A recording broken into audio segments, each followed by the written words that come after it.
Never thought a simple fart could save your life?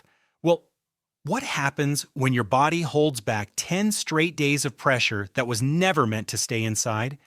Every single day, your body produces up to 2 liters of gas, and whether you like it or not, that gas has to leave. But what if it couldn't? What if your body simply stopped farting altogether? That tiny moment of embarrassment we all try to hide. Turns out, it's a critical survival function. Yes, if you do it, you'll stay alive. In today's video, we're diving deep into what would actually happen day by day, exploring the hidden dangers, the science behind gas buildup, and the terrifying point where holding in a fart becomes an actual medical emergency. Stick around, because the ending is something most people have never even heard of, but it could save your life. Let's start with a hard truth.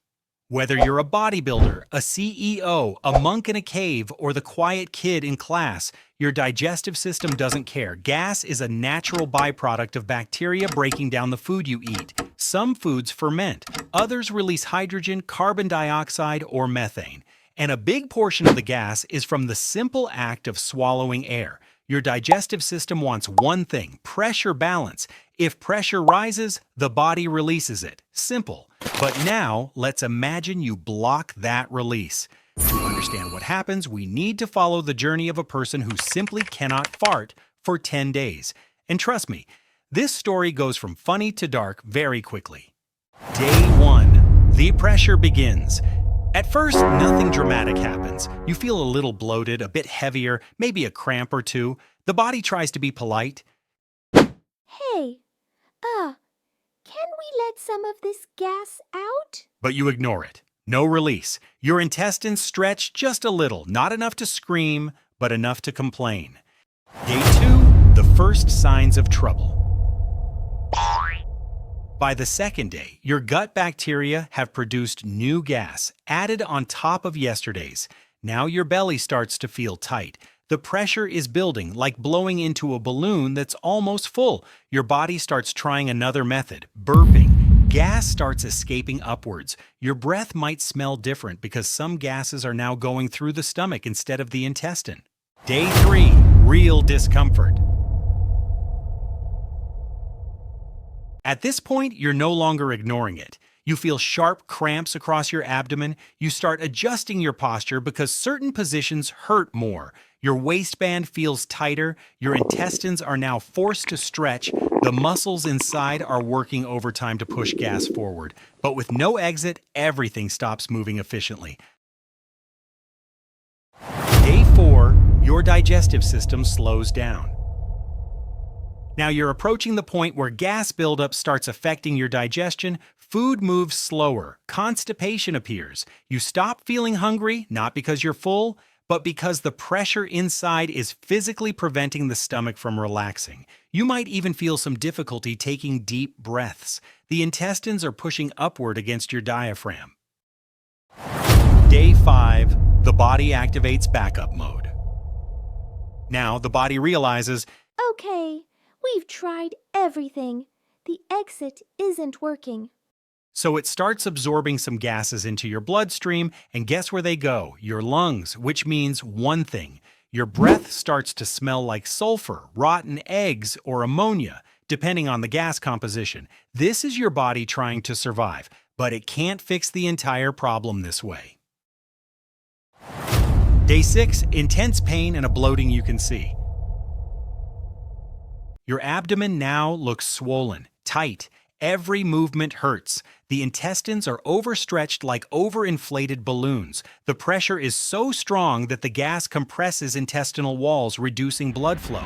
Once blood flow decreases, tissue starts to weaken. This is the beginning of potential organ damage. Day 7. The gas no longer fits. At this stage, some parts of the intestine begin to stop moving entirely. This is called an ileus, a type of temporary paralysis. Food sits, gas sits, everything stops. You experience nausea, dizziness, sharp stabbing pain on either side of your abdomen. You go to the bathroom, nothing comes out, not gas, not stool. Your digestive system is basically shutting down. Day 8, systemic symptoms start. Now things get dangerous. Your intestine, normally soft and flexible, is under so much pressure that it becomes rigid. Doctors call this board-like rigidity, and it's one of the scariest signs in abdominal medicine. Your heart rate goes up, you may get a fever, your body is entering an inflammatory state. At this point, it's not about embarrassment anymore. You are a ticking bomb. Day 9, the edge of catastrophe. The walls of your intestines are extremely thin. Blood flow is low. Pressure inside is rising by the hour. If you've ever squeezed a plastic bottle so hard it began to warp, that's your intestine right now. This is where the risk of rupture becomes dangerously high. If a rupture happens, gas, bacteria, and partially digested food spill into the abdominal cavity. That triggers peritonitis, a life-threatening infection, and if untreated, that infection becomes sepsis, which can kill within hours. Day 10, the breaking point. No human body is designed to hold this much internal pressure. By day 10, severe abdominal distension, constant vomiting, inability to breathe deeply, fever, organ strain, and the worst part, the intestine is close to bursting. At this point, you wouldn't be able to stand upright from the pain. You'd be rushed to a hospital where doctors would immediately suspect an obstruction, because that's the truth. The only realistic way someone goes 10 days without farting is because of a dangerous bowel obstruction. This is no longer about holding it in. It's about medical emergency. Now let's move on to the summary. Your body produces gas constantly. It must escape, either as a fart, as a burp, or through absorption into your bloodstream. If that gas can't get out, pressure builds. Pain increases, your intestines swell, digestion shuts down, and eventually the organ itself can fail. So the next time you feel a fart coming, remember, it's not something to be ashamed of. It's your body doing essential maintenance, preventing a chain reaction that could become deadly. Your gut doesn't embarrass you. It protects you, and sometimes protection sounds a little funny. Our journey wraps up here for today. If you enjoyed the video, make sure to like and subscribe. Let's continue exploring new ideas and bold hypotheses together. Goodbye!